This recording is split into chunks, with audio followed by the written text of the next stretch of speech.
Hello friends, मैं doctor Dinesh आपका स्वागत करता हूं अपने ऑफिशियल यूट्यूब चैनल कायाबंधु पे। फ्रेंड्स, आयुर्वेदिक चिकित्सा पद्धति हमारे देश की प्राचीन चिकित्सा पद्धति है जिसको हर भारतीय को जानने की आवश्यकता है कि किस तरीके से ये प्राचीन चिकित्सा पद्धति शाश्वत है, अनादि है, कि 5000 वर्ष पहले से अब तक ये चला आ रहा है। इवन बोला जाता है कि पौराणिक काल से ये अब तक चला आ रहा है। तो उसके बारे में मैं आपको बताऊंगा कि जो आयुर्वेदिक चिकित्सा पद्धति है उसके 3 स्तंभ हैं। सबसे पहले दैव व्यापाश्रय चिकित्सा, युक्ति व्यापाश्रय चिकित्सा और सत्वापचय, जिसको मैं एक सीरीज़ के रूप में आपको एक एक चीज़ें एक्सप्लेन करूंगा कि किस तरीके से हमारे दैव व्यापाश्रय चिकित्सा होता है, युक्ति व्यापाश्रय चिकित्सा होता है और सत्वापचय होता है। सबसे पहले मैं बताना चाहता हूँ दैव व्यापाश्रय चिकित्सा। जैसा कि नाम से ही परिलक्षित है कि देवताओं के द्वारा की जाने वाली चिकित्सा या फिर दैवी जो हमारे गुण हैं उसके द्वारा की जाने वाली चिकित्सा। तो मैं आपको बताना चाहता हूं कि इसमें मंत्र, मणि, उपवास, प्रायश्चित, होम, यज्ञ, इसके द्वारा जो चिकित्सा की जाती है वो दैव व्यापाश्रय चिकित्सा में आती है। अब इस चिकित्सा का फंडामेंटल जो सिद्धांत है वो क्या है वो मैं बताना चाहता हूँ आपको। इसका जो सबसे पहला जो हमारा प्रिंसिपल है, सिद्धांत है, वो है फेथ। इसको कई लोग फेथ थेरेपी भी बोलते हैं। अगर बोलते हैं कि God is believe and believe is relief and relief is cure, ये एक फ्रेज़ है जिससे हम समझ सकते हैं कि अगर हमारा विश्वास है किसी चीज़ पे तो वो चीज़ फलीभूत होने लगती है।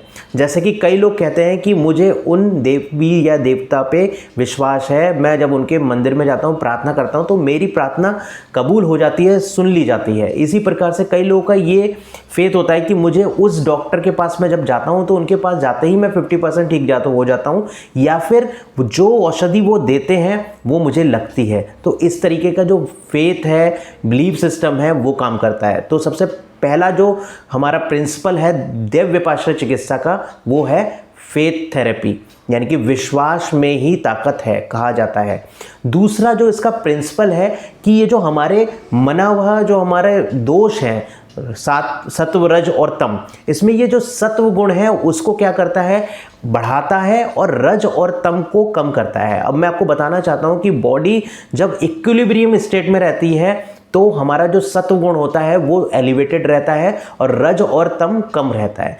तो ये जो हमारा दैव व्यापाश्रय चिकित्सा है ये हमारे मेंटल स्टेटस लेवल पे काम करता है, जिसकी वजह से हमारा सत्व गुण बढ़ता है और रज और तम कम हो जाता है। मना हुआ जो हमारा स्रोतस है, कहा जाता है मना हुआ जो स्रोतस है वो मस्तिष्क और जो तंत्रिकाएं उससे जो नर्वस सिस्टम निकलता है, whether it is sensory nerves, motor nerves और मिक्स नर्व, ये सारे नर्व्स और जो पेरिफेरल हमारी जो स्पाइनल कॉर्ड होती है वहाँ से जो पेरिफेरल नर्व्स निकलती हैं उस सबको जो कंट्रोल ये जो स्रोतस में आता है, जो चैनल्स में आता है, उसको हम लोग मना हुआ स्रोतस बोलते हैं। तो मना हुआ स्रोतस में आने वाली विकृतियों का सबसे अच्छा जो तरीका है वो क्या है, दैव व्यापाश्रय चिकित्सा।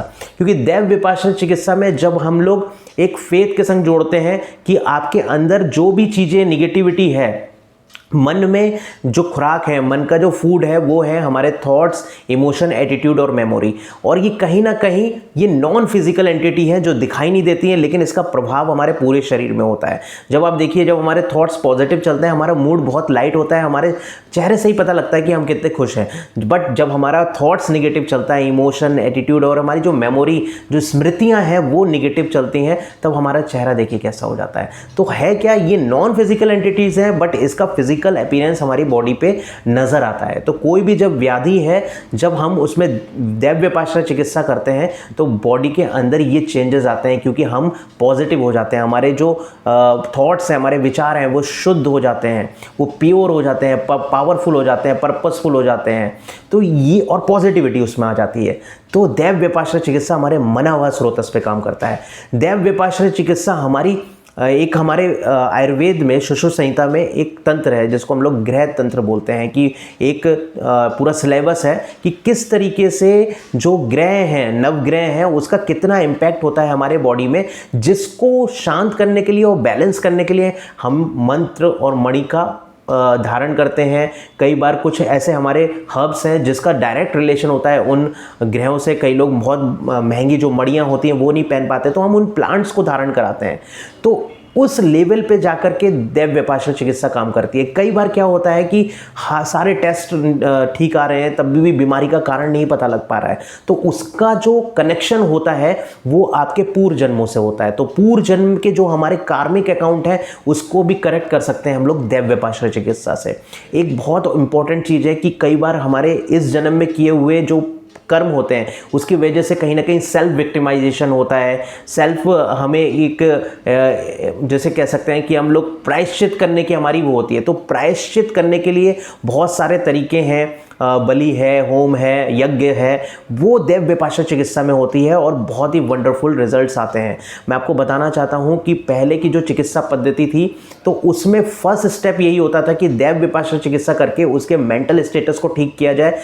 एक बार मेंटल स्टेटस जब ठीक हो जाता है तो जो फिजिकल बॉडी में जो भी प्रॉब्लम आई है वो इजीली रूल आउट हो सकती हैं, निकल सकती हैं। जैसे कि आज की बात करूं, जो मेटाबॉलिक डिसऑर्डर्स हैं लाइक डायबिटीज़, हाइपोथायराइडिज्म, कैंसर, ये सब के सब साइकोसोमेटिक डिसऑर्डर्स हैं।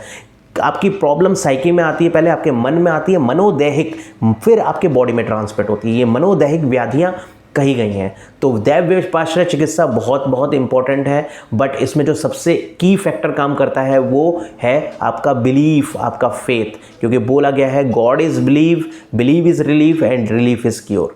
तो ये मेरा वीडियो बहुत इंपॉर्टेंट है ताकि लोग आयुर्वेदिक चिकित्सा पद्धति की जितनी भी प्रिंसिपल्स हैं, जितने भी मेथड्स हैं उसको जाने। नेक्स्ट एपिसोड में मैं आपको बताऊंगा युक्ति व्यपाश्रय चिकित्सा। Thank you so much friends.